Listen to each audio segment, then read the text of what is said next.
In the plains of the Suir Valley, there is an elevated outcrop. The ruins of a chapel and a cathedral stood proudly atop. This is the Rock of Cashel.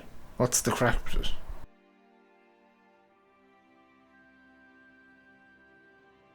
The outcrop itself is formed of limestone. According to legend, it came from Devil's Bit Mountain, some 40 kilometres to the north. When Satan himself bit a chunk of the mountain and dropped it here in Cashel while flying away.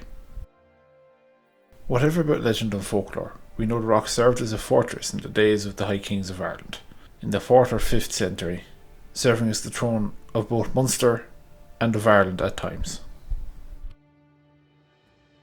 In 1101, the then King of Cashel passed ownership of the rock to the church. At the time, there would have been an existing church or cathedral, long since lost to time. On the south side of the rock, we have Cormac's Chapel, the work of Cormac MacCarthy, King of Desmond, which was completed in 1134. The chapel is one of the oldest and best standing examples of the Romanesque style of churches in Ireland, built of sandstone and containing some incredibly fine features that have stood the test of time. Some of these features include blind arcades higher up in the exterior wall, as well as blind arches lower down by the door itself. Blind here refers to the fact that these were never doors or windows, and are essentially just decorative arches.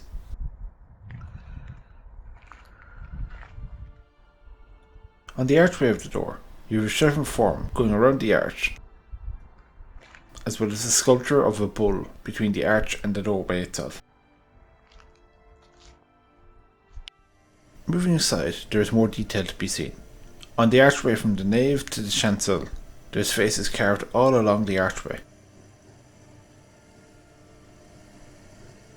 In the chancel, where the altar would have been, you can see the faint remnants of murals that would have decorated the chancel.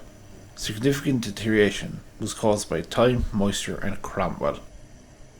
However, one of the surviving pieces that can be seen on the ceiling contains a blue pigment. It turns out this pigment is made from lapis lazuli, a material that would have been imported from the Far East at great expense. A clear example of the influence that Cormac would have had at the time.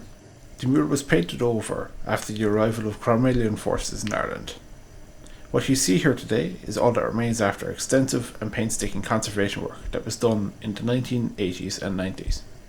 This is the most complete example of medieval murals in Irish churches. At the rear of the chapel there is an ornate stone sarcophagus, which would have originally been situated in the cathedral, but was moved here in 1875. You can see the newer breaks on the wall behind it that would have been torn down to accomplish this feat. To help preserve the building, it is now climate controlled, to help keep humidity low and prevent further loss of the paintings on the walls inside the chapel. Back outside, we can now look at the much larger, more imposing cathedral. It was built some 100 years after Cormac's Chapel, finished in 1270.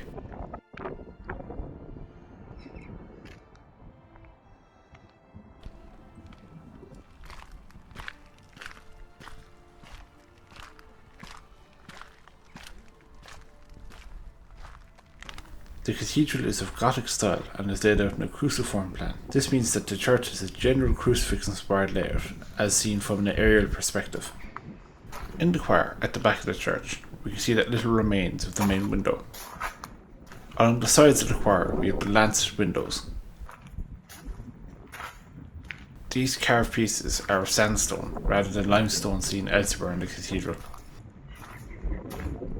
In the south transept, there is the remains of a 15th century wall painting, now covered for its protection.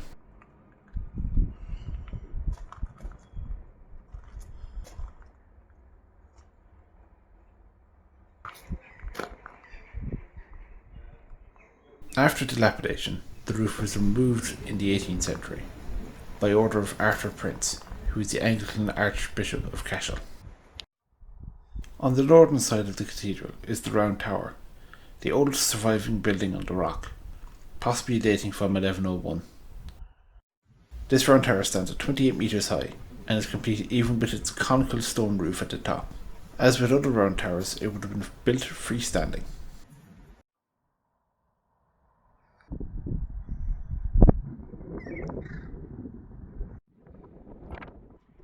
On the south edge of the rock is the Hall of the Vicar's Choral.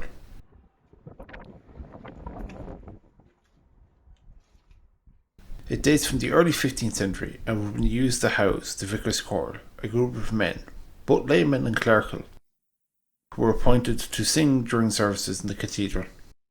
This upper level would have been the main living space. The vaulted undercroft contains a collection of stone sculptures. This building was excavated, re-roofed and restored in 1975. The entire site became a national monument after the disestablishment of the Church of Ireland in 1869, and conservation works were carried out as early as 1875. These days, the site is under the management of the Office of Public Works, which leads restoration works as well as conservation efforts. Though, because the site is still an active burial ground, it does limit some of what can be done here.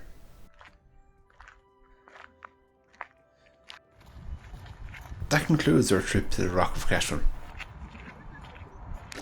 There are sites in the town of Cashel too, as well as the surrounding region. Reaching Cashel by road is easy, being just off the M8, but a bit difficult by bus, served really only by local link services from Portlaoise or Tipperary.